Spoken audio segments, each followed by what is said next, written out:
Hey there, welcome to the Paw Chronicles. Today what I'm doing is I'm setting up bags of seeds for stratification, getting them ready to be placed into the fridge. And you see me poking holes all over in this bag, and there's a reason for that. Get a little bit of airflow in there, otherwise you'll have mildew.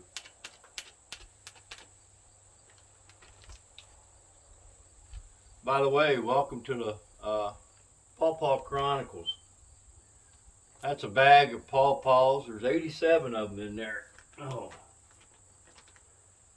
And as most of you know, I've just recently applied and received my nursery certification. I'm trying to start a nursery because I enjoy doing this so much I don't want to stop doing it, and the only way I can continue doing it is if I do it this way to where I can move trees. Apparently you can't sell trees in the state of Ohio unless you're certified. But as you know, I like paws. But paws are not the only thing that I grow. Now these bags I set up with moist peat moss, and I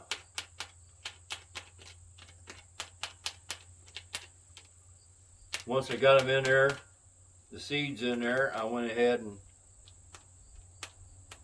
sprayed a little bit of water in there to make them more moist. And right now what I'm doing is giving them airflow. They need to have airflow, otherwise you get mildew. And not to mention the excess water will seep out of there like I want it to.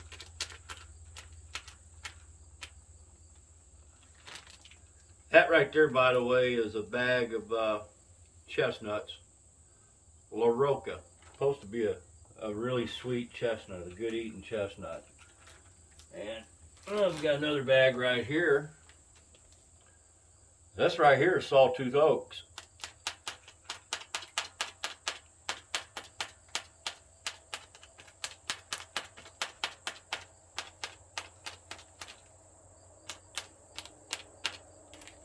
And I'm almost done.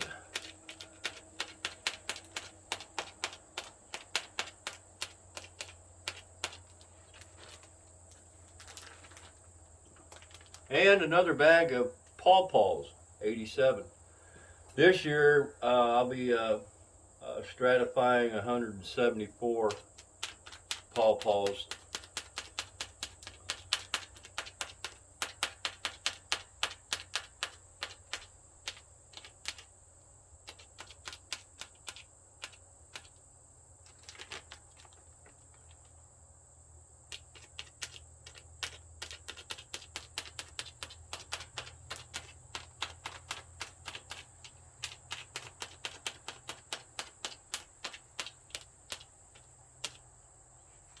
There. Now just to let them drain for a little while. Getting back to what I was talking about earlier, as a lot of you know, I've just recently applied for my nursery certification, and what I want to do is grow different trees. And yes, we're on a paw page. There's 3 different trees that I will be growing. 2 bags of the paw, a bag of chestnuts, and a bag of sawtooth oak. Later on, I'll be doing a bag of what they call gobbler's oak. It too is a sawtooth oak, but it puts out a smaller acorn. And I've got some persimmons that I'm doing. Those are bags of peat moss. And the seeds are in there with the peat moss. And the peat moss is moist. Perforate the bag to allow airflow so I don't get mildew. although I didn't hit the bottom of this bag.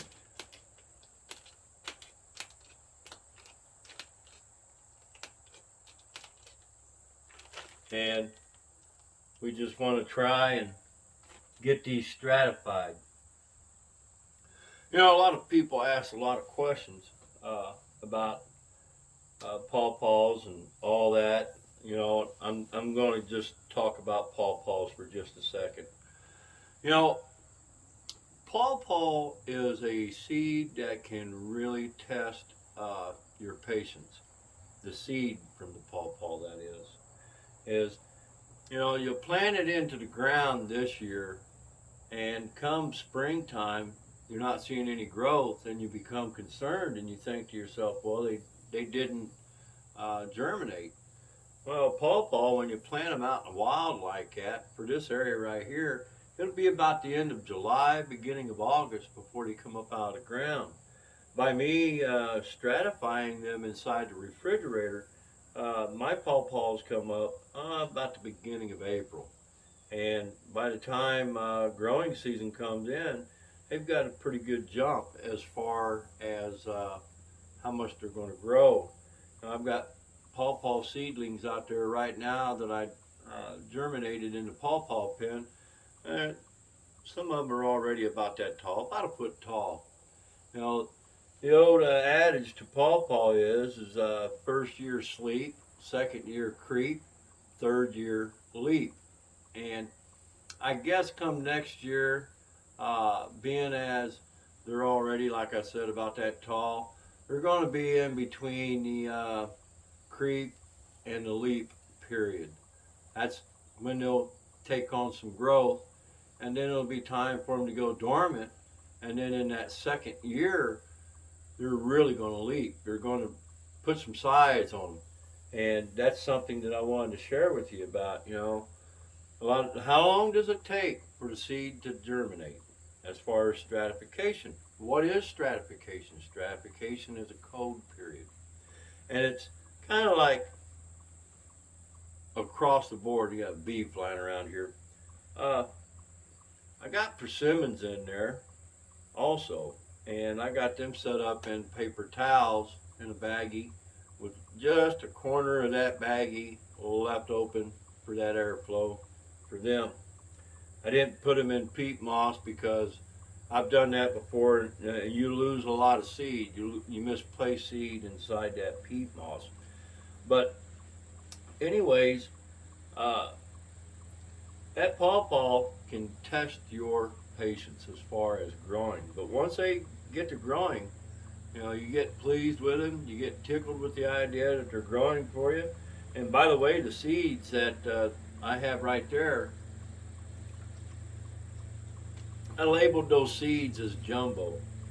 They come from pawpaws at my uncle's orchard, and I only saved seeds from pawpaws that were 10 ounces and up, and a couple of them in there were a little over 14 ounces. And those are the only seeds that I saved. I wanted to save seeds from the larger pawpaws. And like I had already explained once before, you know, trying to check the viability of seeds, the pawpaw seed is wasting your time. Either they're going to grow or not, because they'll float and sink, and your floaters will germinate just as readily as the sinkers will. The other seeds, however, I do the float test on them. That being said, I hope everybody's being safe out there. I hope we all are getting along. And also to let you know that I'm going to have to try and figure out maybe a new name for the page, because I do other trees. I primarily do pawpaws, you know, grow pawpaws and talk about pawpaws and share about pawpaws. But once again, the nursery name that I filed goes under JD Pawpaws and More. And I need to address that, because I'd like to continue doing videos of the other trees that I'm growing, and share that as well. You know, it's not just going to be trees, it's going to be berries involved, blackberries in particular. And I just wanted to share that with you. But that being said, I hope you're all staying safe. I hope everybody is doing well. And I hope we're all being kind to one another. And my name's Jim. If you like what you see, subscribe. Don't forget to click on that bell for notifications. Any comments or questions that you may have, I welcome. You all have a God blessed day.